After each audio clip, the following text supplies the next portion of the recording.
bisnis. Sebelumnya, perkenalkan nama saya Rita Sintawati. Betul sekali, dalam dunia bisnis kita tidak hanya menjual produk atau jasa, tapi juga membangun hubungan dan kepercayaan dengan klien. Nah, semua itu sangat dipengaruhi oleh etika komunikasi. Sebelumnya, perkenalkan nama saya Ellen Larasasti. Untuk itu, hari ini kita akan berdiskusi. Kita masuk ke dalam pengertian dulu. Menurut narasumber satu, apa itu etika komunikasi bisnis? Baik, izinkan saya untuk menjawab. Sebelumnya, perkenalkan saya Dinda dari narasumber satu akan menjelaskan pengertian dari etika komunikasi bisnis.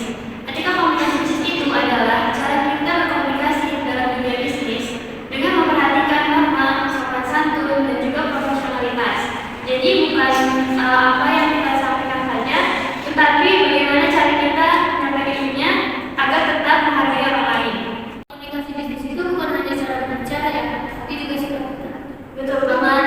Etika komunikasi bisnis ini juga mencakup sikap kita seperti menghargai pendapat orang lain, terus tidak memotong pembicaraan orang lain, dan juga dalam tepat waktu ketika meeting serta menggunakan bahasa yang sopan ketika kita mengirimkan pesan melalui email ataupun bisnis. Jadi, komunikasi bisnis itu tidak bisa sembarangan ya, harus tetap dijaga sikapnya. Ya, karena kan kita juga berhubungan dengan banyak orang yang seperti klien, terus juga rekan kerja kita ataupun atasan kita. Semua itu butuh komunikasi yang baik agar tidak terjadi kesalahpahaman. Makanya etika komunikasi bisnis itu penting karena bukan cuma soal sopan santun, tetapi juga berkaitan dengan keberhasilan dalam menjalankan bisnis. Kalau dilihat dari penjelasan tadi, juga menganggap etika itu hal yang biasa ya, padahal dampaknya sangat besar. Iya, betul sekali Ainun. Makanya hal seperti ini kita harus menerapkan di segala situasi. Jadi tidak bisa disimpulkan bahwa etika komunikasi bisnis itu berkaitan dengan sopan santun, profesionalitas, dan kejelasan informasi dalam komunikasi bisnis. Berikan etika komunikasi bisnis yang baik dalam dunia kerja atau bisnis. Oke, sebelumnya perkenalkan saya Felicitas Garseli. Di sini saya akan memberikan beberapa contoh penerapan etika dalam dunia bisnis atau kerja. Yang pertama itu menggunakan bahasa yang profesional dan sopan. Yang kedua, menyampaikan informasi dengan jelas dan tidak terbelit-belit. Yang ketiga, menyebut nama klien dengan baik. Yang keempat, selalu menggunakan pakaian yang rapi saat meeting. Dan yang kelima itu menghargai waktu dengan datang tepat waktu saat ada meeting. Kalau etika komunikasi yang kurang baik, contohnya seperti apa? Oke, nah jadi ada juga etika komunikasi bisnis yang kurang baik. Misalnya ketika kita berbicara kasar, terus menyampaikan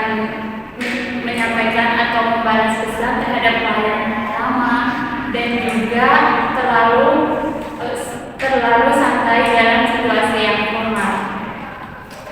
Nah, hal seperti itu ternyata sangat berpengaruh ya dalam dunia bisnis. Kita lanjut ke narasumber ketiga.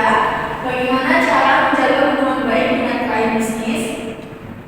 Sebelumnya terima kasih atas waktu dan kesempatannya. Perkenalkan, saya Fikri Diansyah Putra. Di sini saya akan memberi materi tentang cara menjaga hubungan baik dengan klien. Yang pertama, kita harus menjalani komunikasi yang baik dan serta menepati janji. Lalu kita memiliki sifat responsibel kepada klien dan kita mempunyai sifat mendengar untuk para keluh kesah klien. Kalau terjadi masalah atau dari klien, apa yang dilakukan? Yang pertama untuk dilakukan yaitu kita hadapi dengan tenang, lalu kita dengarkan keluh kesah klien apabila terjadi kesalahan, dan kita tidak lupa untuk meminta maaf dan memberikan solusi yang efektif yang bersifat solutif.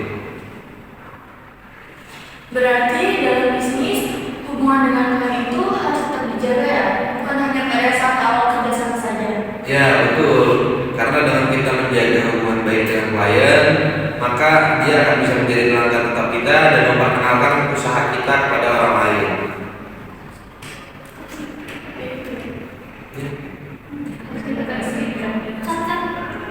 Dari pembahasan tadi dapat kita simpulkan bahwa etika komunikasi bisnis itu sangat penting dalam dunia usaha.